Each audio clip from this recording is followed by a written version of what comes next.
Hello and welcome back to Core.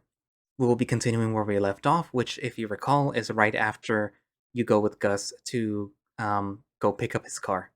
So, yeah, let's continue and see what happens. After he backs out of the parking space, he starts to slowly drive along the empty road. Well, it's not like there's a lot to do in Core, so I tend to spend a lot of the time cleaning. If anything, and this car is misplaced or dirty, I take care of it immediately. That sounds insane, I know. But I mean, look how nice it is in here. No bugs or garbage lying anywhere. It's great. I look at the window watching the buildings pass by. I recognize most of them, but there are a few I don't recall. I assume they're part of the revitalization project, and they actually look kinda cool. Maybe it'll be a good idea to visit some of them during the trip. Hey, you've been awfully quiet. You okay? Oh yeah, sorry, just spacing out. Remembering, planning, long day. He eyes me suspiciously. I've noticed that he's been doing that a lot today. Maybe I should just be honest with him? Well, I suppose it's difficult for you to speak if I'm the one talking. What have you been up to? Oh, also, how are your parents? He maintains an innocent smile on his face as he asks. No, I'll tell him later. For now, just focus on keeping high spirits. Well, aside from college, not too much, honestly. My parents are basically supporting me since I, uh, lost my job a while ago. But I can't complain. It's much easier to focus on school without having to work every day. And mom and dad are good. They're just making sure I'm doing okay with school and such. I feel kinda bad because they're checking on me with every little thing. I'm really going to have to pay them back once I finally get everything together. Oh, well, sorry man. Didn't know. Sounds like they're paying you a bit too much attention. I hope these vacation days of yours will help you feel more free.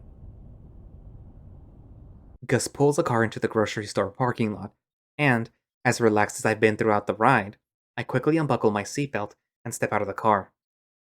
Gus comes right after me, and before I realize it, he pulls me closer to hug me. A bit unexpected, but I actually really needed this.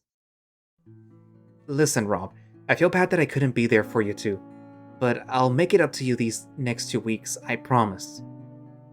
Okay. You can let go of me now, you're embarrassing me. Since when did you become self conscious? Since you started hugging me in a parking lot out of nowhere.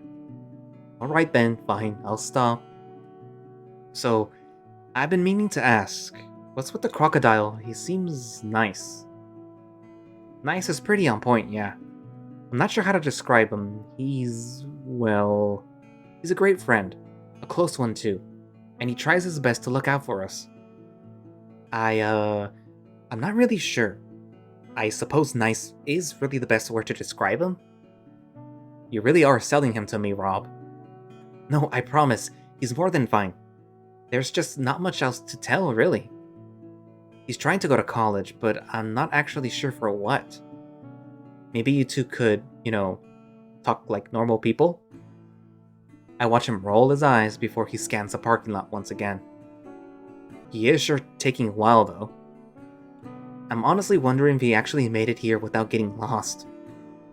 Actually, wait, why are we here? Well, I thought it would be a nice idea to pick up your friends, maybe even start a conversation with him. The thought is nice, but it makes me wonder how Faust is going to react to the fact that I'm also here. I hope he doesn't ask too much. Oh well, that's a great idea. And here I was worried that you might need a push to interact with everyone. This is not my first rodeo, Rob. The lion seems sociable. I'm sure I can talk with him easily. The sheep, though, might need a bit of help there. Mike and Hector? Their names. Mike and Hector. Ah, right. I'm getting used to all these names. Oh, and by the way, Hector is great once he opens up. The hard part is actually getting him to open up, though. Or talk at all. Or even look at someone he doesn't know. Yeah, that might take some time. I'm sure we'll get along fine, don't worry. When you get to know Hector, you'll get it. Oh, come on, he can't be that bad. Well, no, he isn't, but how do I explain it? He's eccentric? He gives me a look of disbelief for that comment. I might be making a bigger deal than I should out of this, but I really want Gus to like my friends. I return his look with a shrug before he turns his head to look at the front entrance of the store. That him? Looks like it. Gus starts waving his hand at him, and it takes a few seconds for the crocodile to notice us. Oh boy, I can tell he's surprised to see us here. I hope he doesn't freak out. Whatever, I'm here now. I smile at him so he doesn't think about this too much. Hey guys, what are you doing here? Well, Robert suggested that we come pick you up here. He was all worried that you might have bought too much to carry on your own. I shoot Gus a confused look. Why would he lie about that? Oh, well, thanks guys. By the way, where's Ed? He decided to stay behind on the beach. I told him I could do fine on my own.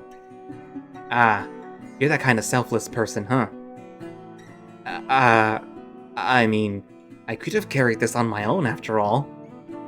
He seems to blush for that comment, and that makes me giggle. I guess he didn't expect Gus to be so straightforward. He begins to place a few of the bags at the back of the car before sitting down, and then checks his notepad. I assume he's making sure he didn't forget anything. What did you get? Eggs, fruit, cheese, some of those yogurts for Hector. Faust begins to list some of the stuff off and checks his bags at the same time before making a check.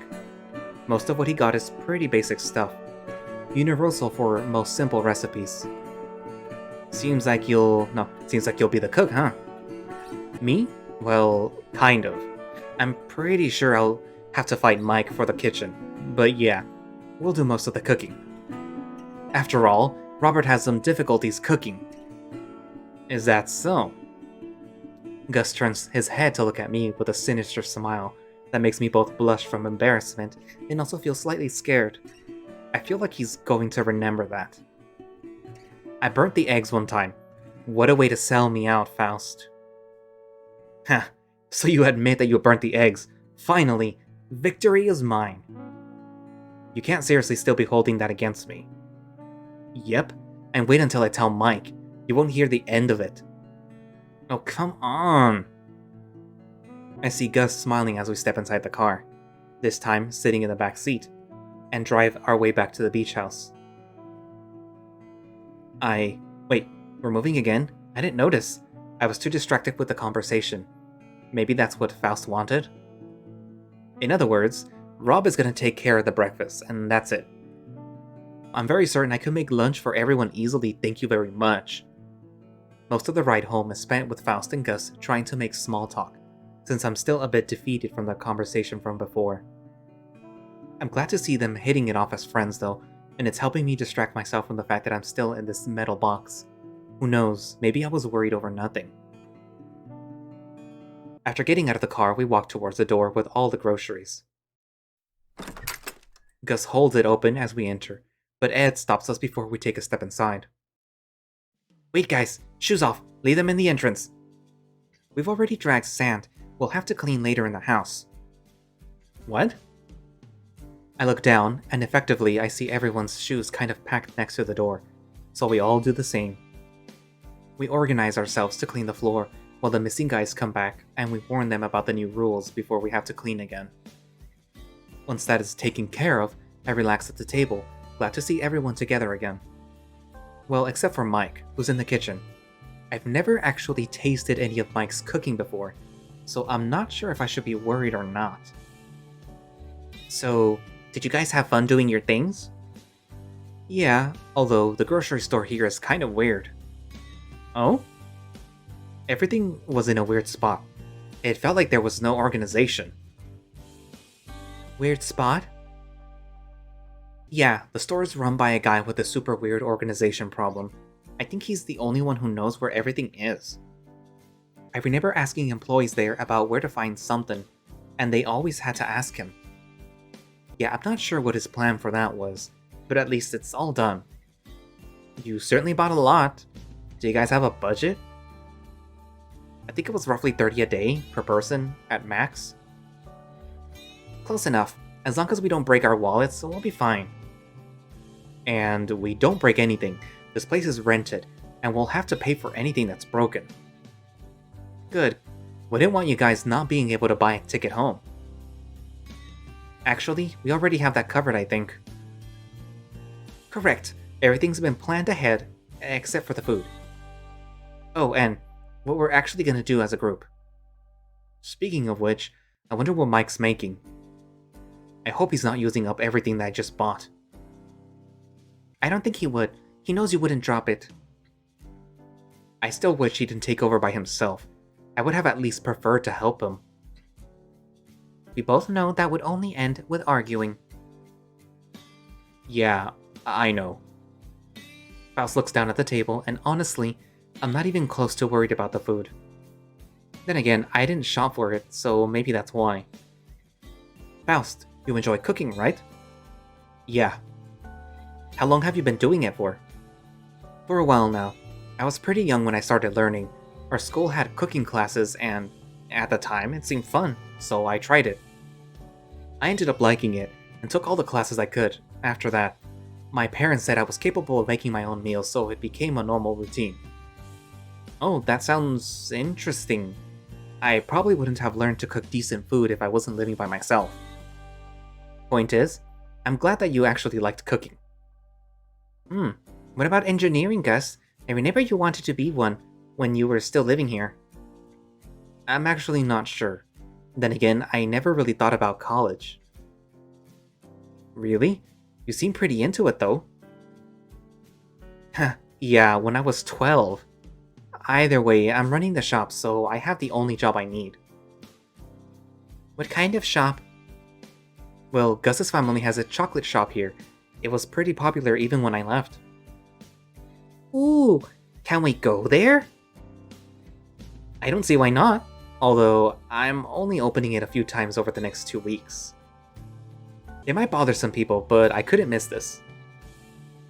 Won't your parents be kinda pissed? Not at all. After I explained it to them, they said that they don't mind at all. They do want to see you two again, though at least make a phone call. Oh, that'll be so sweet of them. Then we should try and do one of the two at some point. That would mean a lot to them. Thanks, guys. Have you guys thought of eating out one of these days? Oh yeah, that's right. The restaurants here are pretty good. I remember there used to be this place that used to serve the best pizza. Actually, that one shut down. Sorry, Robbie.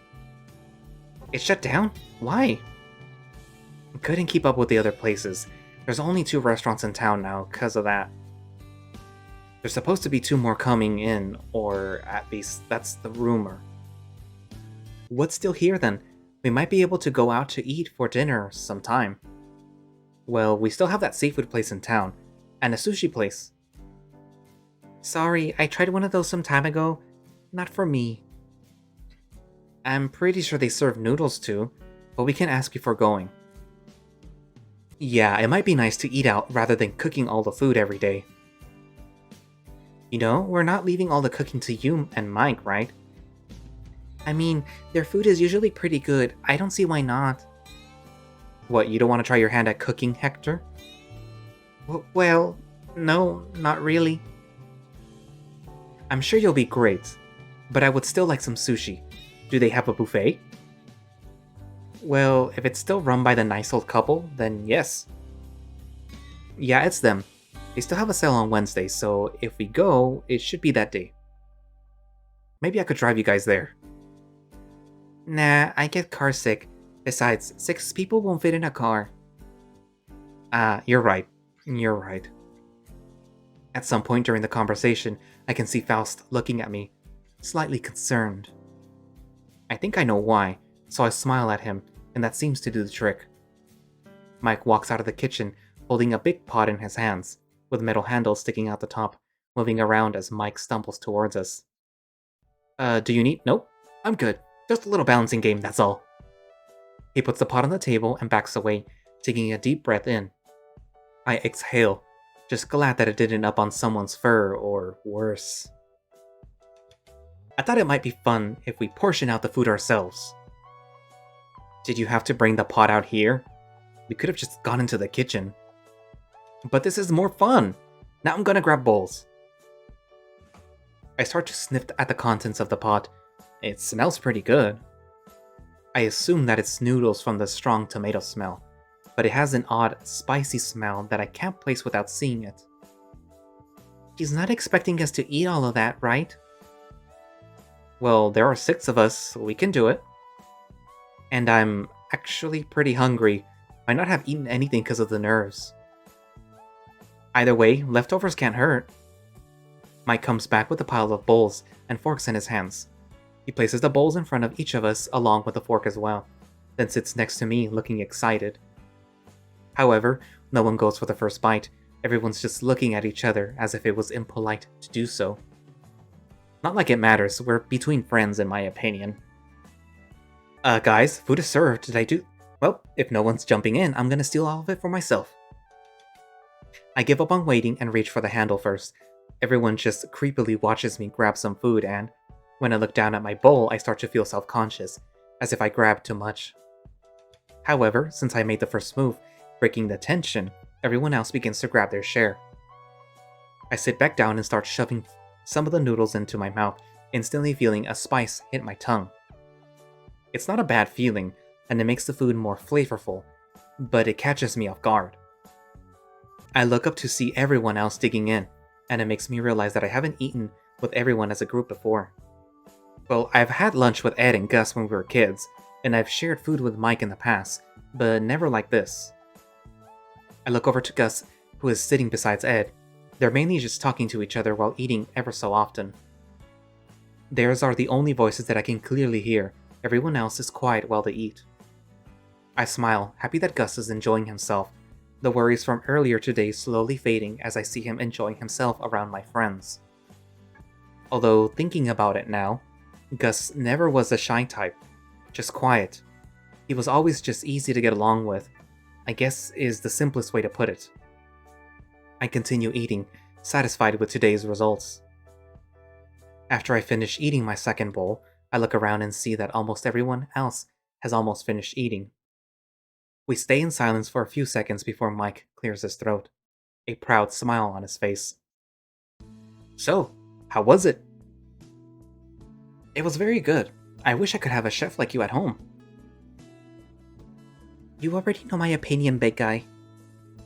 I agree with Gus. I hadn't had noodles this good in a long time.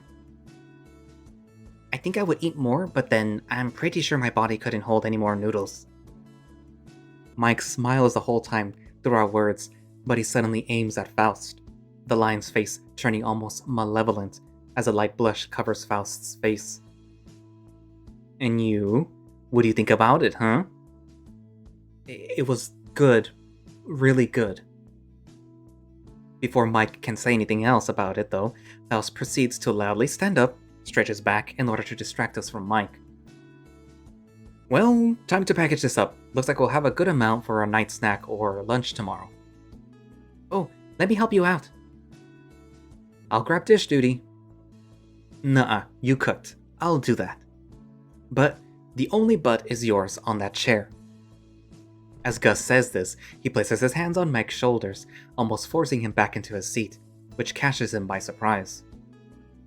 Makes me wonder if he just didn't expect it, or if Gus is that strong. I'll handle them, there's not much anyway. Mike looks at me in disbelief, as if I did something by not saying anything. Sorry, Mike, he's just stubborn. And maybe really strong. Well, I'm going to go unpack some stuff. You want to join me, Robert? Thanks, but I'm good. I'm gonna go relax outside. I've been missing how the wind feels when you're next to the sea. Ew, outside? Alright, have fun with the mites and sand. Sand? Remember, no sand inside the house when you come back. Got it, got it. Mike and Ed give me a wave as I walk out the door. I put my shoes on again and walk down the stairs onto the sand. Soft sounds accompany my footsteps as I walk on the grainy surface. The lampposts don't reach this far onto the beach, but slightly illuminate my surroundings, so I'm not in complete darkness. I soon find myself at a decent distance from the house, but still close enough to see it. The lights are on inside, so it's easy to spot it in the dark anyway. I'm not sure why I came outside. Not sure if I just felt overwhelmed with all the sudden activity, or I just needed some time to myself. The stars are the only thing that cover the night sky. No beautiful sunsets, just the moon and I in a sea of stars. I take a deep breath, then reach into my pocket to grab my phone, the screen flashing awake and a list greets me. A few notifications about a social media platform. One missed call from mom, and an email and a reminder that my alarm is set for 7 a.m. tomorrow. I sit down on the sand, pulling my knees up against my chest, watching the moon reflecting against the sea and the waves that accompany it for a few seconds before I decide to be responsible. I check my phone again and flop backwards to lay down on the sand, feeling slightly guilty that I'm having trouble calling my own parents. Remember, Robert, deep breaths, then call them. I ready myself as I hear a beep, confirming I'm calling. The phone rings once, no answer. Twice, no answer. 3 times, and once again, no answer. It's probably too late. I should call to... Hello, Robert, sweetie. Is that you? Oh, guess not. Hey, Mom. Are you okay, sweetie? You sound a little out of it. I clear my throat, trying to clean up my act, mentally berating myself for not being in character from the start. Oh, sorry, Mom. I was just distracted by the sea. It's been a while since I've seen it, so I probably zoned out a bit. Oh, no worries, dear. Your father is at work. Otherwise, I would get him. You have no idea how worried he was when you didn't pick up the call. But don't worry. I'll call him at work and tell him that you're doing okay. How was your day today? Sheesh, Mom, I love you, but you sure get stressed easily. Not like I can blame her. Things are pretty good so far. We actually met Gus in town here. He seems to be doing good. Oh, that's wonderful to hear. How are his parents? Any girlfriends yet? Oh, or boyfriends? My bad. Do they still run that little shop? How is Cor nowadays? I read something about a cave. How is Eddie? Oh, and the train ride? Mom, please slow down. Everything and everyone is fine. Gus is fine. He's just like always, except taller. The shop of theirs is still up and running, and he seems to be working there. As for Cor, well, it's not in a great place. Business is slow. It's also fine. We all got here safe and sound. It might be best to leave Gus's whole new look thing out of the picture for now. I'm afraid she's going to ask more questions than my brain can handle. Well, that's lovely to hear, sweetie, and we love you, Robert, so much. That will never change. I know, Mom, thanks. I love you too. But you don't need to worry, okay? Everything's fine. Everything will be okay. I promise you that, remember? I know, sweetie, just be safe, okay? I will, 100%. So, how are the rest of your friends doing? I imagine that the trip was tiring for them as well. Well, a bit. Everyone kinda did something different today after we got off the train. Gus and I went for a drive around Cor. It was nice to see the town again. I missed it quite a bit. Gus's parents actually sounded happy to hear that Ed and I are visiting, so we're gonna say hi to them in the next few days or something. He's more or less getting along with everyone, so that's good. Well, I'm glad to see that he's getting along with your friends, and if it's too much to ask, could you say hi to his parents for me? I've missed Mary's company. Sure, no problem. I'll make sure he gets the message. You know, I bet if you wanted to, you and Gus could be running a business together, just like my sister did. You'd be fantastic at it. I can just see it now. Maybe. Auntie is pretty successful, although even she admits that she was lucky that her restaurant blew up when it did. I just don't like the risk over reward system. Mom hasn't always understood my choice in psychology, but every time I've asked her why, she always evades the question. Dad seems to be supportive enough of it, so I don't understand why Mom can't be. I guess there are things we're bound to disagree on, but that's alright. I already owe her so much anyways. The conversation progresses a bit, now focusing more about the kind of dates she had. It's not too interesting, but at least she seems to have slowed down and relaxed. Well, sweetie, I suppose I've taken up enough of your time, and your father will be coming back soon, so I should get ready with supper for him. I hope you have a good night, and remember to try to call every so often. I will, Mom. Don't worry. I hope you sleep well and say hi to Dad for me, okay? I will. Good night, sweetie. The beep sound that indicates the call is over feels relieving, and I sigh in response, feeling more alleviated. Normally, she isn't heavy on things, but I suppose coming to Core would make her a little on edge, especially since it's such a long ride. I mean, I'm on edge too. My friends helped me disconnect, but I wouldn't have been able to do this by myself. Maybe I'm just thinking too much about this. I stand up and start to shake off as much of the sand as I can from my body, heading back towards the house. My body feels heavier as I stand at the front door. All the emotions I felt today are probably making me feel tired. I reach down and take off my shoes, emptying them of sand before stepping inside. Everyone seems to be relaxing when I walk in. Gus and Mike are seated on one of the couches, while the other is occupied by Faust. Ed and Hector are sitting on the floor, watching the TV that hangs on the wall. I can't really see what it's about. Apparently, it's not important as Ed turns on me and immediately perks up. The TV turns off as Faust presses the red button on the controller. Ah, Rob, welcome back. Were you waiting for me?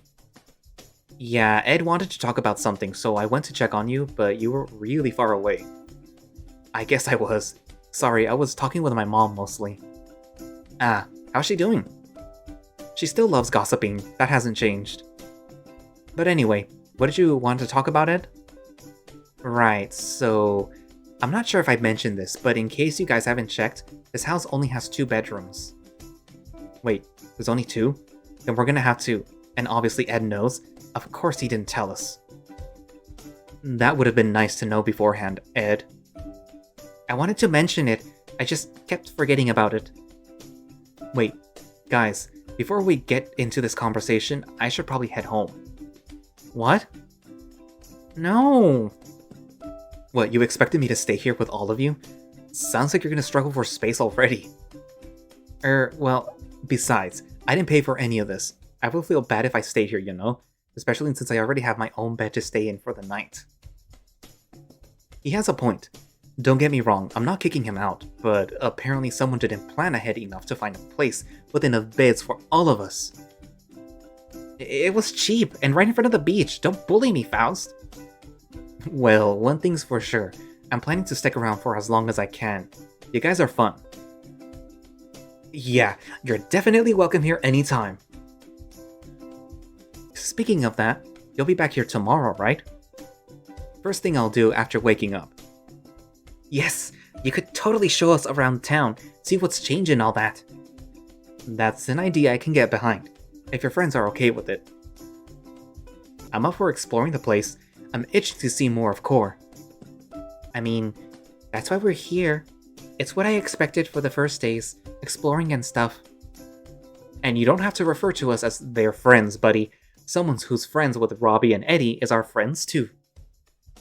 I admit, I wasn't ready to meet a new face. Sorry if that made you feel uncomfortable. Don't worry, I get that completely. But I'm glad you guys are accepting me. I'm glad to see this. But it's getting late, Gus. I don't want you to head back when it's too dark. Right. Remember, I'll be back tomorrow morning, so don't oversleep. Ed had already opened the door by the time Gus finished speaking, so we accompany him out. He looks for his flip-flops before putting them on and turns around to look at us, and somehow I know what Ed is going to do. And I join him. My arms pull Gus closer, hugging him like we did back in the station, and he responds the same way. I'm incredibly happy to see you here, Gus. I think I hear a strange sound for a second when I see that, similar to when someone plays a wrong note in a guitar. It's subtle, but it's there. I'm so glad too, Rob. I missed you guys so much. We missed you too, Gus. The hug slowly ends as Gus pulls back slightly, a smile on his face as he looks at us. I promise I'll be here every day. I'm not missing any of you for any reason these days, okay? It's a promise. See you tomorrow, Gus. After that, our childhood friend turns around and leaves at his own pace, his hands in his pockets. Seeing him again has been incredible, and I can't wait to see him more. That being said, what was that note that I felt before? I'm not sure if that was Gus or Ed, or even I that caused it. Whatever, I don't have time to overthink this. I step back inside, closing the door behind us, to see that Mike and Faust already seem to be in another one of their arguments. Hector seems to have given up, and is just sitting on one of the couches, looking at them. I'm telling you to wait. We need everyone's opinion. Ugh, you sound like my dad. What's going on? Dressing code. I'm not sure why I'm surprised to hear those words. Of course, Mike would be the one bringing it up. That being said, we're in a beach house. Maybe talking about this is a good idea. So, what's the general opinion? That's why I'm waiting for you guys, so that we can talk about it. But Mike was already taking his pants off, so I had to stop him. It's hot in here, and I've been cooking. I need to call off Faust. I mean, we're all guys here, aren't we? It's not like it's a huge dilemma. Well, my buddy understands me. Somehow, by the time he says that, his pants are already unzipped, and he's dropping them off before Faust rushes in and grabs them so that they don't fall off of him. The situation is funny on its own, so I can't help but laugh before I notice Hector is not looking at us anymore. I think he's blushing. Yeah, no, I think we should have some kind of limit. I'm not a fan of seeing naked people for no reason. Oh, come on, Robbie.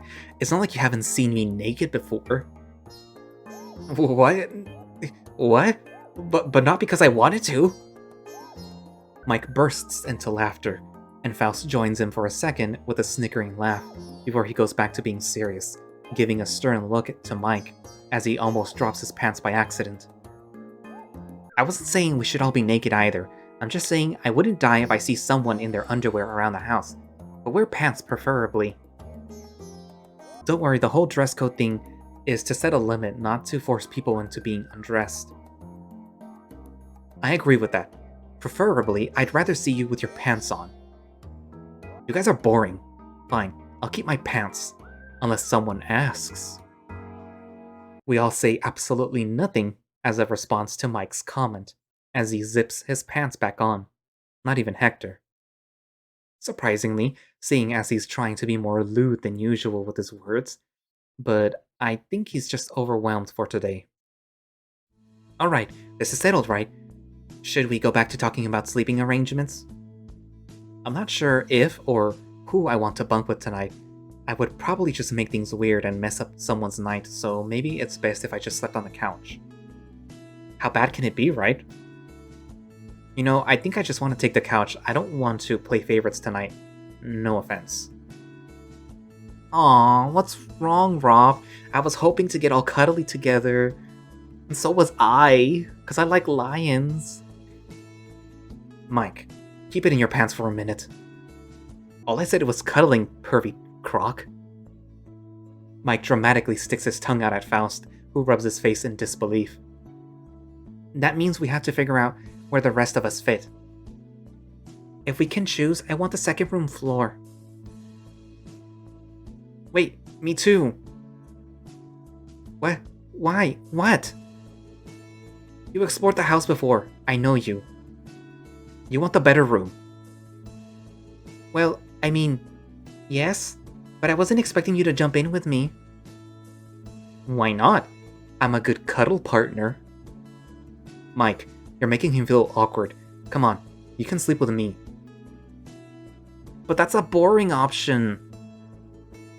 I mean, I'm fine sharing a room with Hector. No offense, but I prefer Ed too.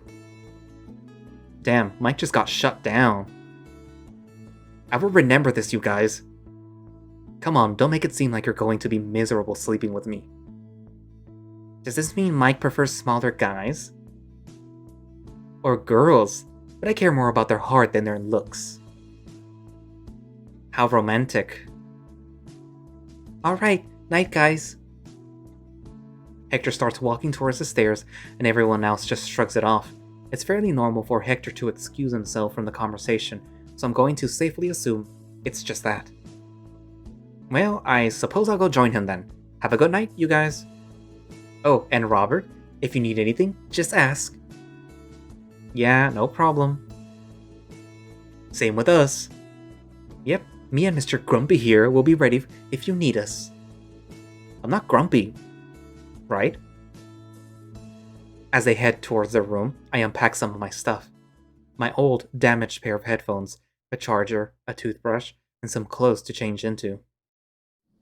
I place the headphones onto the living room table carefully, worried that they'll break even more, along with everything else, and begin to look around for a bathroom. I scour the lower floor, only finding a big walk-in closet area and a laundry room.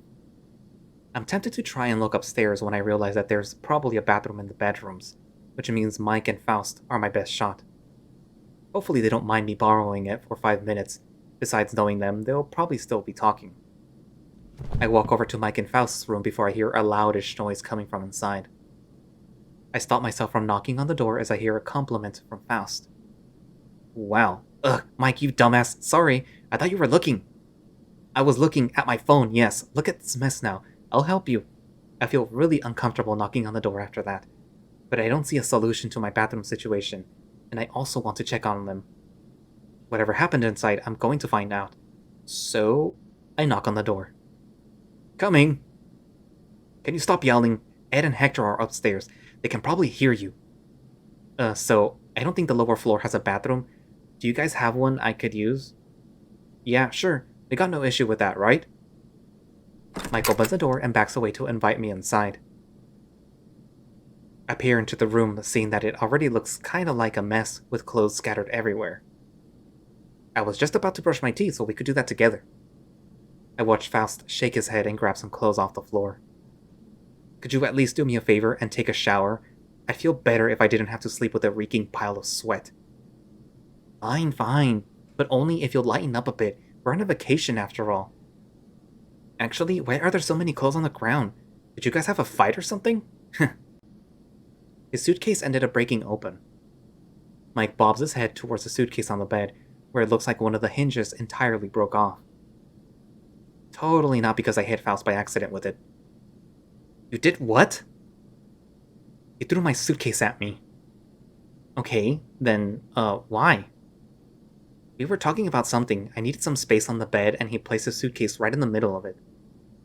So I took it and threw it at him, expecting him to pay attention.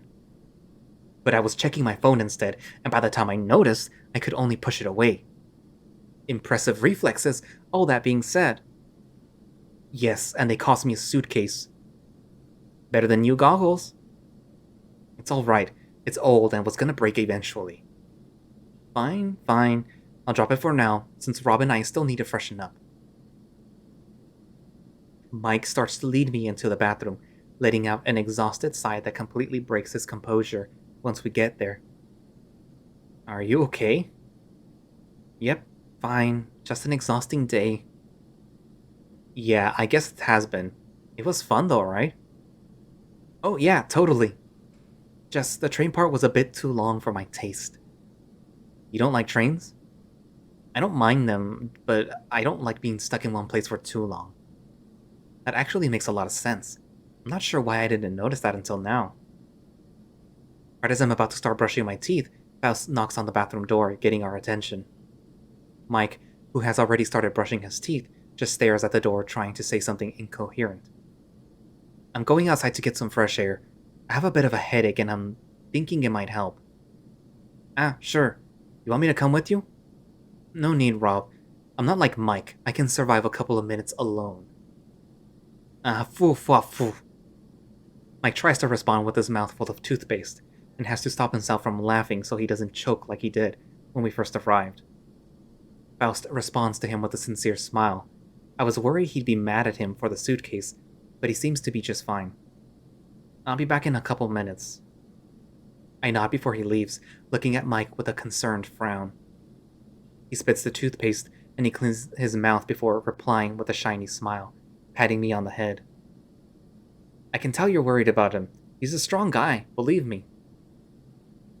Well, alright. I guess you probably understand Faust more than anyone else at this point. But if something's wrong, mind telling me? Sure, no problem. Now, you should finish up before I drag you into the shower with me. Okay, okay. I roll my eyes and continue to brush my teeth. After brushing, I wash out my mouth and look over to Mike, who's picking at his teeth with his claw. He looks over and notices me staring at him, then runs his hands under the tap and places his arms behind his with a big grin on his face. I spit out the contents of my mouth and rinse it out with water.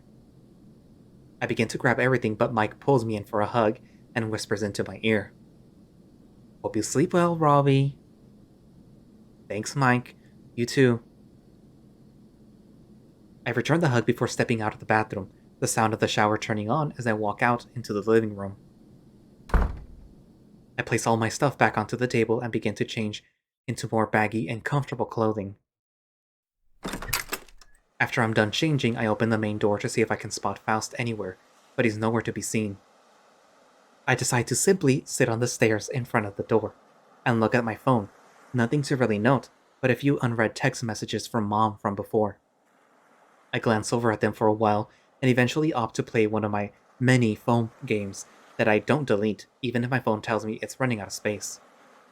Eventually, I hear footsteps on the sand coming closer. I look up and see Faust slowly trying to walk up the stairs. I immediately catch a strong scent of deodorant.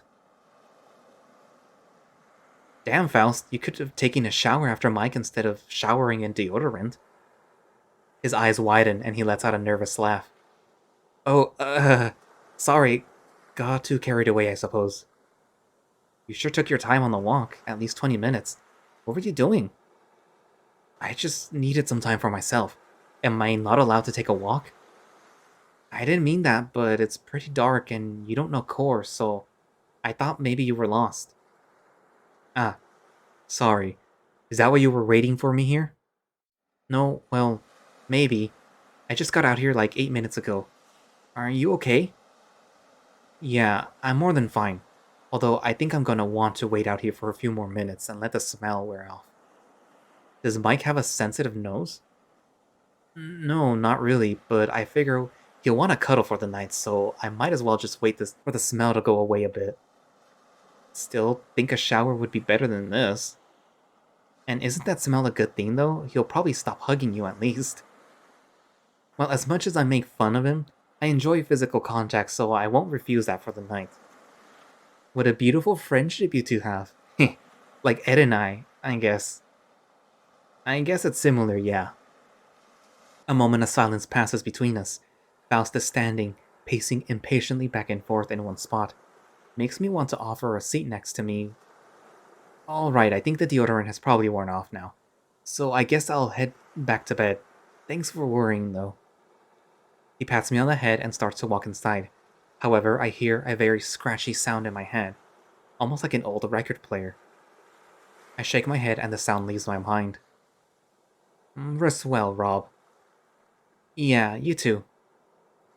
That was weird, right? Ugh, never mind. I'm just tired. I'll consider it something more serious if I hear it again, but for now, I'm too exhausted to really think about it. I head back inside in time to see Faust's tail enter his room before the door closes. Those two remind me of an old married couple sometimes, I swear. I try to wiggle my way onto the couch and place a thin blanket over myself. It's surprisingly comfy, if not a little lonely. Maybe I should have seen if I couldn't have squeezed in with the other guys. But then again, maybe I should have asked Gus to stay. I don't know where he would have slept, but I wouldn't mind the floor if it meant I got more time to talk with him. I really have to make a point to spend time with him during this trip. Looks like he changed so much in, well, okay, it's been a long time. I still feel bad though. Well, no point in feeling like this about the past. I just need to make it up to him somehow, starting with a good night's sleep.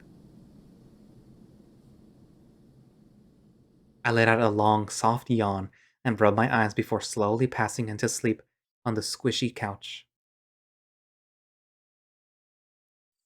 Robert? Robert, wake up! What time is it? It's not too late? Let me sleep. Come on, I have something ready for you. What thing? Come with me, you'll see. Alright, but it better be I almost lose my balance as my arm, which was stretched out trying to reach someone, drops. I wake up with a jolt, as if I got jump scared. My eyes open almost immediately. I'm I'm dreaming. Of course I am. I look around and see that everything is dark and silent. Everyone is probably still sleeping. I decide to give it another shot too.